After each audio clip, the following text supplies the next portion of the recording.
Okay, welcome to Microsoft Flight Simulator 2024. We're going to do a demonstration today on the startup procedures on the Guimbal G2, Guimbal Cabri G2, whatever it's called. So let's get going. You could press Control E, but I'm going to show you the way to do it. You can check the checklist here in your EFB that's mounted to your center console. You click on the aircraft and you click on checklist here, pre-flight, stuff that you would do outside, really, the cockpit checklist, which is just making sure that your controls work. There is the before starting checklist, which is really checking the condition of switches and everything, and then the actual starting the engine checklist itself. And then the after engine starting is more or less just a making sure all your gauges are in the green. But we're going to do this like this today to give you a better view of what's happening. All my controls do work. I've checked that. What we're going to do is start with our fuel valve here behind us, in between us and our co-pilot or passenger. Going to turn that to on. This is our fuel valve mixture here. We're not going to worry about that quite yet, but we're going to turn our master battery on and our strobe on. The strobe's not necessary to start, but in real life it lets people around us know that we are about to be starting a helicopter. Carburetor heat we're going to flick in the middle up to auto. That's going to be a good thing to do, especially in these conditions that we're in. And our fuel pump's going to go on. That's going to start priming everything. We're going to move our mixture all the way forward to rich, and we have our magneto and our plasma ignition here. We're going to turn both of those to on. At this point, we are good to start the engine. Our throttle is closed. Our clutch is not engaged. Our governor is off.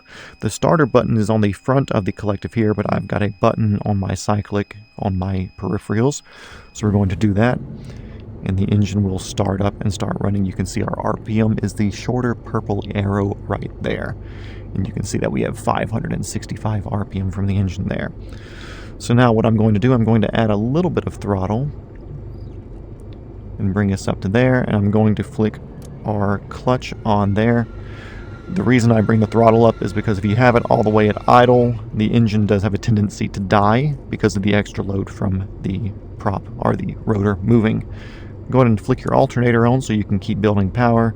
Turn your landing lights and your nav lights on, and you should at this point be good to go. This is the horn. I like to stick it in the middle, so we actually have some sort of horn to let us know if there's anything going wrong as far as rotor RPM. Once you start getting to the point where you're finishing up here and everything's good to go, you're going to start rolling your throttle up slowly. And then as you see the rotor RPM moving up, you're going to flick on your governor switch, which again I have programmed into here. And you flick that on, and then the engine and the rotor will speed up and get into the green operating range.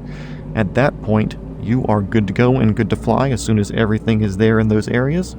Your temperatures should be in the green, and you should be able to take off and go enjoy a flight in your underpowered two-seater Cabri G2. If you found this helpful, please shoot a like and subscribe to the channel. We do tutorials like this every once in a while, but mostly we stream and have fun, and we yap about helicopters and how much better they are than fixed wings. Any questions, let me know, and I'll see you guys in the next one.